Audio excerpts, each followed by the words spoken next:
Kalau kita lihat situasi dan kondisi dalam bulan-bulan terakhir ini, di awal tahun 2022 ini, kita mulai diserang lagi dengan varian baru, varian Omikron. Tapi saya percaya bahwa kita walaupun diserang, walaupun kita mengalami seperti itu, kita masih ada pagi hari ini semua karena Tuhan. Amin. Ukuran keberhasilan, ukuran kebahagiaan, ukuran seseorang itu dia menikmati berkat Tuhan, itu tidak selamanya berbicara tentang uang. Tidak selamanya berbicara tentang harta benda. Ukuran diberkati Tuhan adalah ketika saya dan saudara dilimpahi dengan kebahagiaan dan sukacita. Amin. Uang, harta itu bukan ukuran kebahagiaan.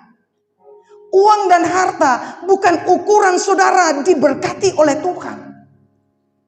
Tapi waktu saya dan saudara menikmati kebahagiaan, waktu saya dan saudara menikmati sukacita dari Tuhan, itulah ukuran kebahagiaan. Tidak sedikit orang yang selalu kepingin, selalu inginkan hidupnya diberkati oleh Tuhan.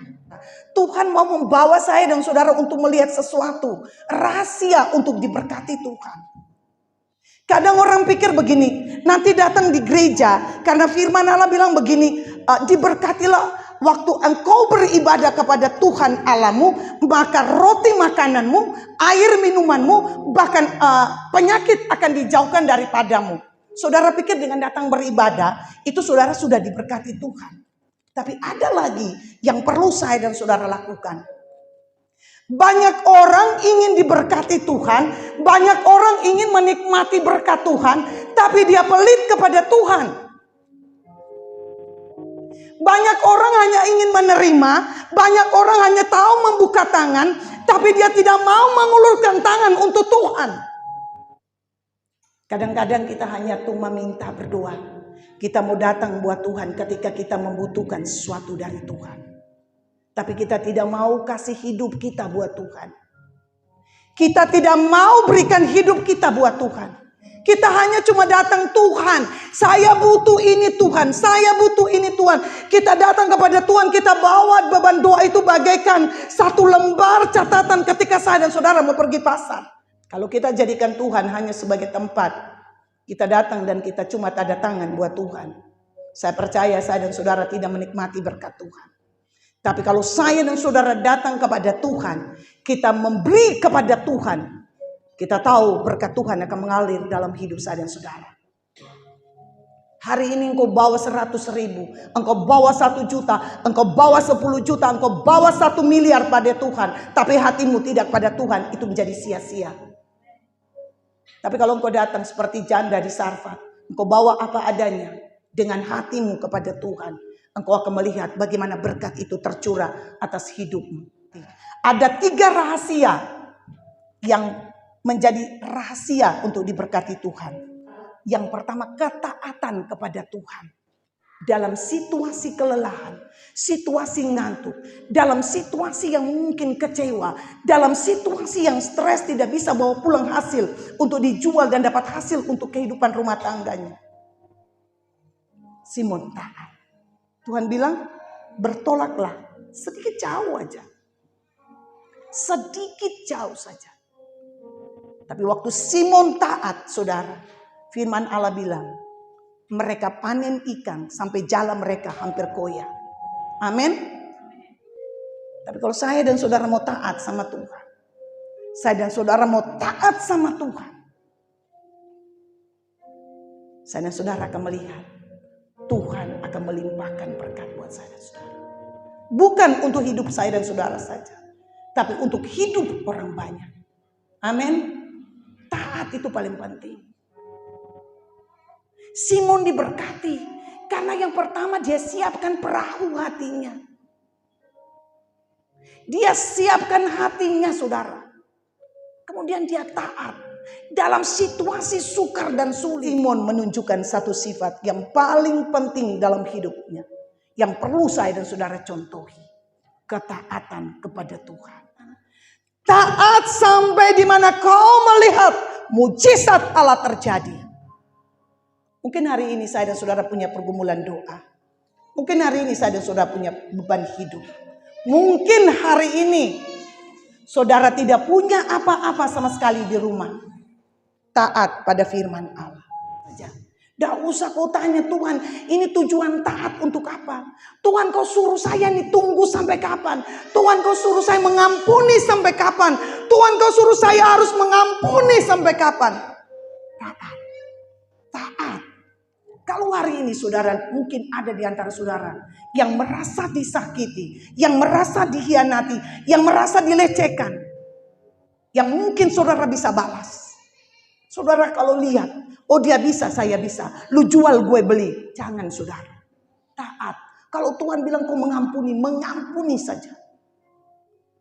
Banyak hal yang saya dan saudara alami, yang mungkin satu sama yang lain tidak tahu, hanya Tuhan. Tapi dengan saya dan saudara taat pada Dia, saya dan saudara bawa perahu hidup saya dan saudara kepada Tuhan dan taat kepada Tuhan, maka saya dan saudara akan melihat kalau Simon diberkati, saya dan saudara juga diberkati Tuhan. Karena Allah yang Simon sembah, Allah yang Simon puja setiap saat adalah Allah yang sama saya dan saudara sembah hari ini. Dia tidak pernah berubah, dia tidak pilih kasih, dia tidak pandang bulu. Tapi ketika saya dan saudara taat kepada Dia, Tuhan akan melakukan mujizat dalam hidup saya dan saudara. Saya mau taat, saudara. Saya mau taat. Saya punya 1001 macam alasan untuk berontak. Saya punya 1001 macam alasan untuk berteriak. Saya masih punya 1001 macam alasan untuk komplain. Tapi saya mau taat sama Tuhan. Saya mau taat sama Tuhan. Amin. Yang kedua, saya dan saudara harus menyerahkan hidup sepenuhnya kepada Tuhan. Sudah taat, tapi kalau tidak serahkan hidup pada Tuhan sepenuhnya, saya dan saudara tidak akan melihat mujizat Tuhan. Kadang-kadang saya dan saudara kalau sudah melakukan sesuatu dan tidak ada hasil, kita kecewa. Kita putus asa. Lalu kita duduk diam, kita sudah tidak mau buat apa-apa. Bahkan Tuhan bicara pun kita tidak akan berpikir, tidak akan menoleh sedikit pun. Kerendahan hati membuat saya dan saudara akan melihat mujizat Tuhan. Kalau saya dan saudara sudah taat, saya dan saudara menyerahkan hidup saya dan saudara kepada Tuhan, kita akan melihat mujizat demi mujizat terjadi dalam hidup saya dan saudara. Jangan datang buat Tuhan hanya bawa beban doa. Jangan datang buat Tuhan hanya bawa daftar beban doamu. Jangan datang buat Tuhan hanya bawa keperluanmu. Tapi serahkanlah hidupmu sepenuhnya kepada Tuhan. Kalau saya dan saudara menyerahkan hidup sepenuhnya pada Tuhan, Dia tahu apa yang menjadi kebutuhan saya dan saudara. Dia tahu segala-galanya. Dia tahu yang terbaik. Dia lakukan buat saya dan saudara. Yang ketiga, kita tinggal di dalam Tuhan dan firman-Nya. Saya dan saudara sudah taat. Saya dan saudara sudah menyerahkan hidup sepenuhnya kepada Tuhan. Saya dan saudara harus tinggal di dalam firman Tuhan dan di dalam Tuhan. Jangan tinggal atas pengertianmu. Jangan tinggal atas kepintaranmu. Jangan tinggal karena kau mampu. Tapi tinggallah di dalam firman Tuhan. Tinggallah di dalam Tuhan, saudara. Sekalipun kondisi dan situasi yang membuat saya dan saudara ragu. Sekalipun kondisi dan situasi membuat saya dan saudara bertanya-tanya. Kira-kira besok bisa enggak? Apa mungkin saya bisa hidup? Apa mungkin anak-anak saya bisa sekolah? Apa mungkin anak-anak saya bisa sukses? Tinggallah di dalam Tuhan. Firman Allah berkata, jika kamu tinggal di dalam aku dan aku tinggal di dalam kamu, mintalah, maka kamu akan menerimanya. Saya tidak tahu keadaan Bapak Ibu. Saya juga tidak tahu kebutuhan Bapak Ibu. Saya juga tidak tahu keperluan. Tapi hanya Dia Tuhan yang tahu. Lakukanlah ketaatan. Serahkan hidupmu pada Tuhan. Dan tinggallah di dalam Tuhan. Maka engkau akan melihat mujizat demi mujizat terjadi dalam hidupmu. Engkau akan melihat berkat-berkat Tuhan mengalir. Karena engkau yang menyuruh aku melakukannya. Karena Tuhan yang menyuruh aku melakukannya. Hari ini kalau saudara digerakkan Tuhan, Tuhan taruh di dalam hati saudara dan saya untuk melakukan sesuatu, jangan takut. Jangan takut. Jangan takut. Lakukan. Saudara akan melihat berkat Tuhan mengalir dalam hidupmu. Waktu saudara jatuh, dia ada dengan saudara. Waktu saudara tersentuh batu, saudara tersandung batu, Tuhan ada dengan saudara. Dia Allah yang berjanji, dia menepatinya. Amin. Mari kita mau berlayar sedikit jauh. Kita mau bawa perahu hidup kita buat Tuhan. Lalu kita mau taat. Kita mau taat pada Tuhan. Kita mau menyerahkan hidup sepenuhnya pada Tuhan. Dan kita mau Tuhan tinggal di dalam diri kita. Dan diri kita tinggal di dalam Tuhan. Supaya kita melihat berkat-berkat Tuhan terjadi atas hidup kita.